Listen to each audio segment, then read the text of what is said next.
What do you think about the importance of having a club-focused model or curriculum philosophy that is implemented, I suppose, more from a youth development point of view that I suppose filters up into a first team? I suppose, yeah, so on that, then what happens, or how do you deal with a coach that maybe wants to go away from that that philosophy of the club that they've put in place? Okay. So, first of all, the first part of your question was how important is it to have what you use the word curriculum, which is exactly what it is, particularly if you come from a teaching background, but it's actually building blocks. So, you know, under 10, you might do A and B.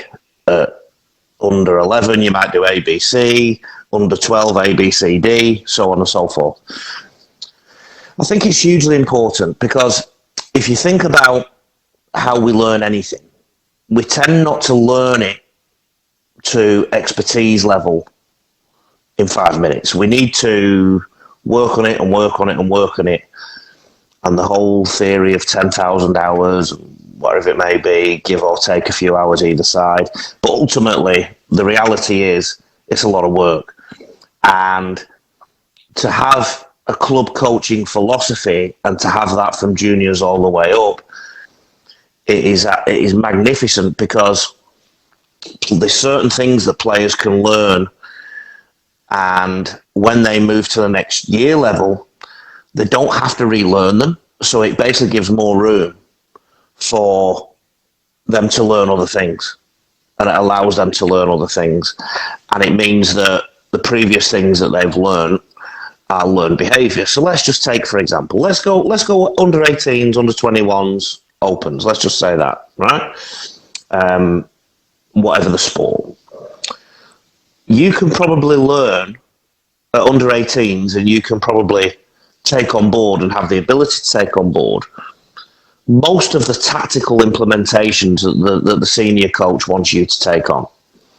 Your understanding of those may be a little bit lower than a senior player because obviously they've got the experience built up over years, but those concepts can be introduced to you so that when you come through the club, 18s, 21s, opens, they're second nature to you by the time you get to opens, and the junior coach is therefore doing the work, some of the work for the senior coach, with core skills and with other skills that involve just a small group of people.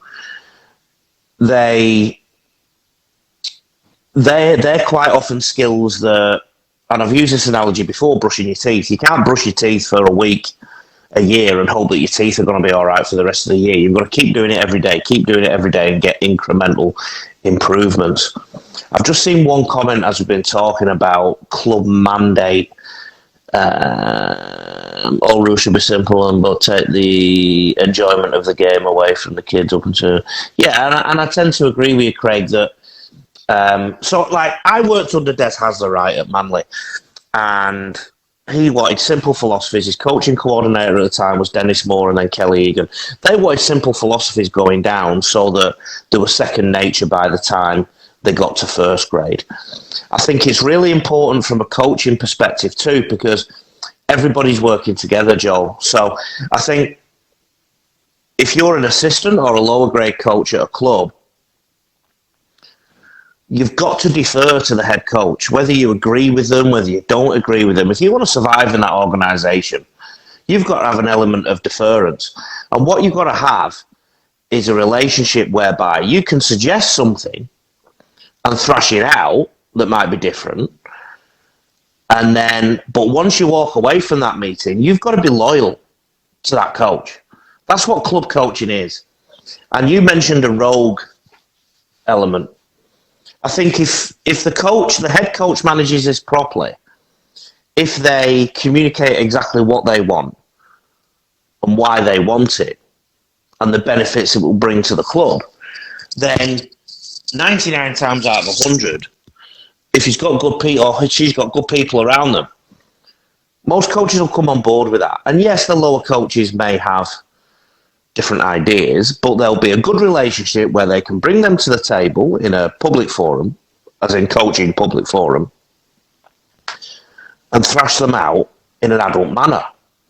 But then once you leave the room, you've got to be unanimous. You've got to be together. And I think you'd agree with that. And I think if there's a rogue element, well, number one, it tends to happen because the coach either doesn't agree with what the head coach is trying to tell them and thinks they're better. Number two, it could be that they just haven't listened and have no desire to listen, or too much going on to listen. And I don't think they realise sometimes the damage they are doing, because I don't always think it's malicious either. Because if you're the 18s coach, for example, and you do your own thing, the under-21s coach has got to start from fresh and teach new principles again. How do you deal with that? Well, I think it all depends on the scenario.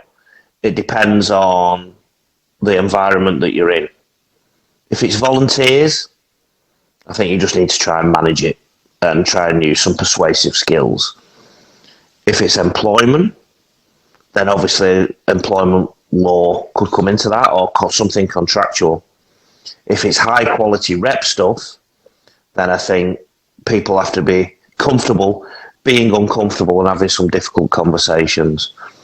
But I think ultimately a club coaching philosophy is really important because it provides building blocks. So, just rounding off that, Joel, at one point you talked about a transient model, and you talked about a living and breathing curriculum. I think one thing I didn't allude to in my answer to your question was that different teams do require different coaching, right? And I think it's about having a open, frank, and honest discussion, and holding coaching staff to that discussion is the key. So if you're going to say with the head coach, yeah, I'm going to try and coach exactly the same as you. However, I do have some bigger players who are a bit less mobile. I need to do a bit more of this. I think that's, and less of that. I think that's a really fair discussion to have. I remember having that conversation with Des Hasler when I was at Manly. I had a team of, I can't remember if they were bigger or smaller, but I needed to adjust the way we played a little bit based on their strengths. But I was still working within Des Hasler's overall overarching philosophy.